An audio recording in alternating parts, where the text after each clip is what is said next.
In this video I will discuss about deriving the indirect utility function in case of linear preferences.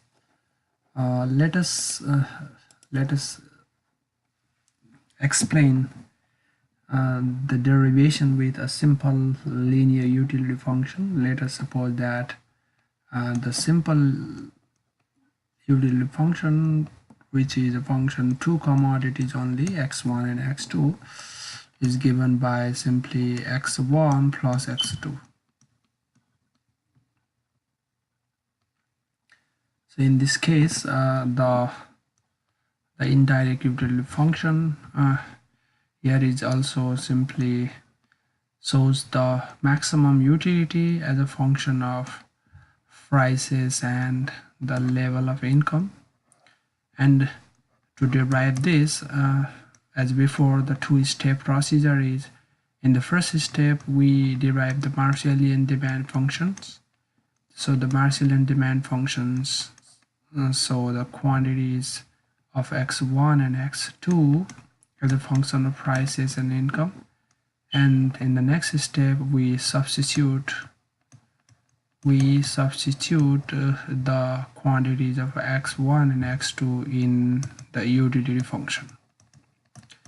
So now let us first derive the Marshallian demand function. In this case, the prices of the commodities are P1 and P2, and let the consumer's income or wealth be denoted by W.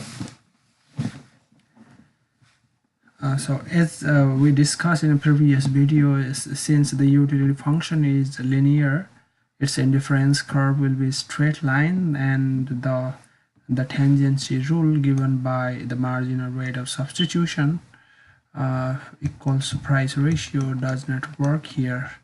It does not help us to find the optimal quantity demanded by the consumer.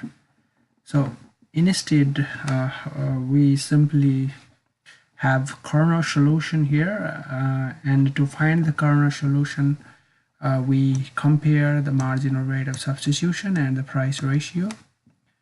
So in this case, the marginal rate of substitution is simply the marginal utility of first commodity, which is 1, divided by the marginal utility of second commodity, which is 2, 1. So the price ratio P1 over P2.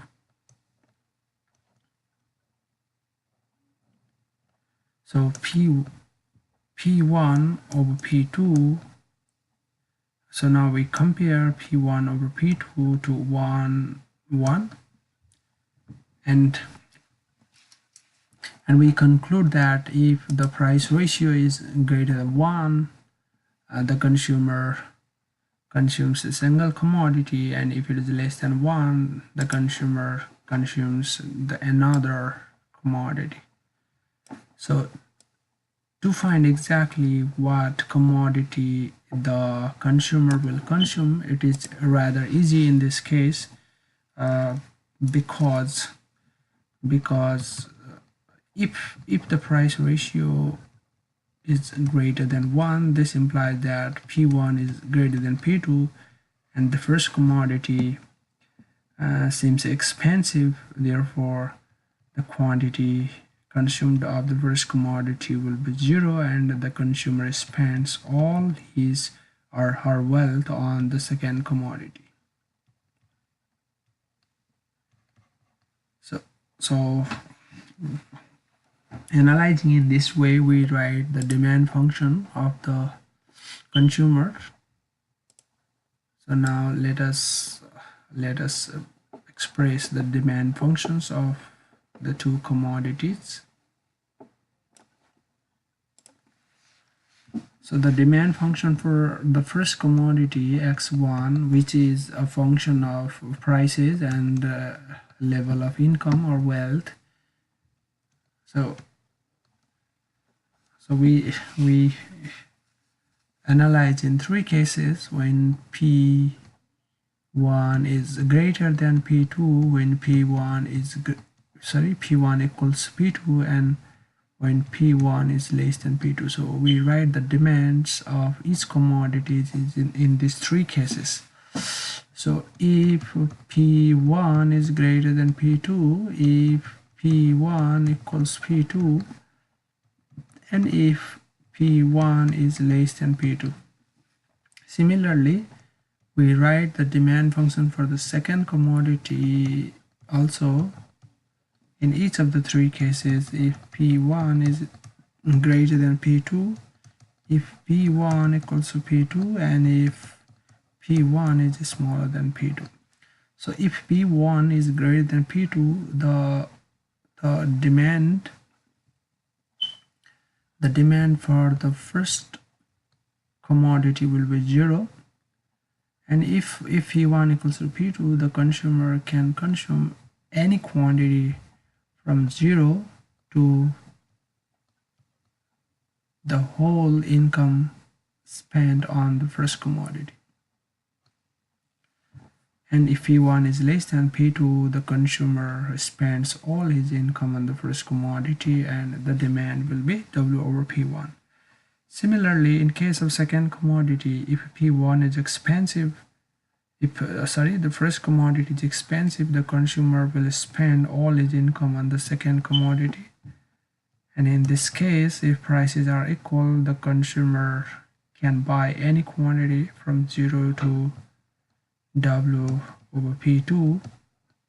So this is nothing of the second commodity. This is the situation when he spends all his income on the second commodity. And when it's P1 is less than P2, the demand for the second commodity will be 0. So these are the Marshallian demand functions, and now we substitute the value of this demand function in the utility function to find the indirect utility function. So now the indirect utility function, which is denoted by VPW, is simply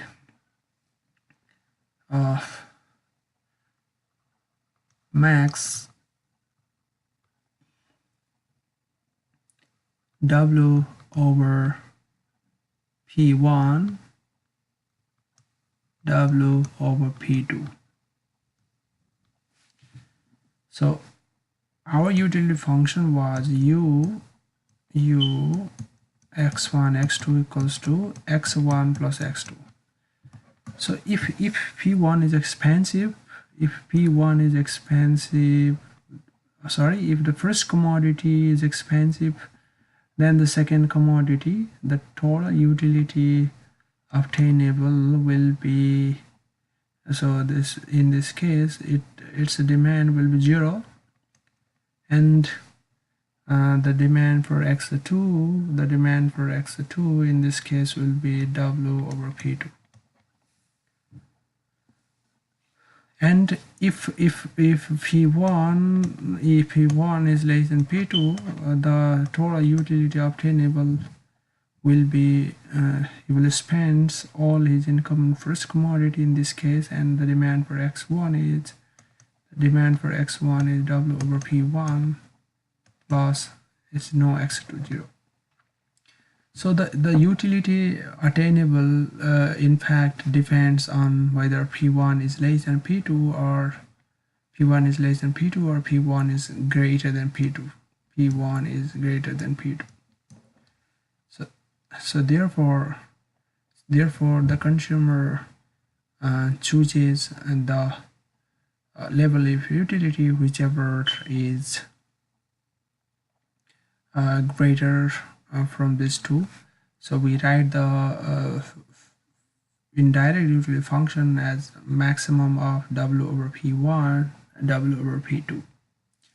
So this can be written as W times max 1 over P1 and 1 over P2.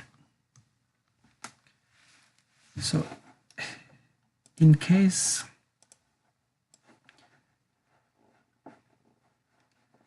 P1 is greater than P2, the indirect utility function bpw will be equal to w times, so in this case maximum over p1 1 by 1 over p1 1 over p2.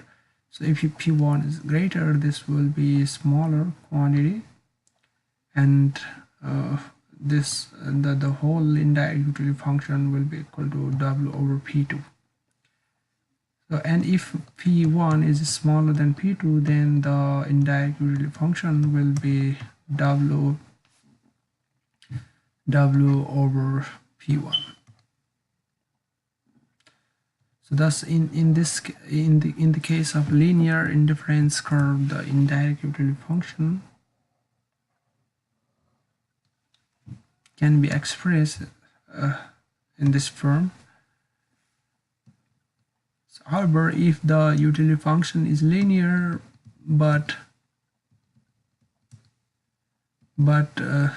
will appear in this form alpha x1 plus beta x2, in this case the value of utility function will be quite difficult to derive, but the process is same.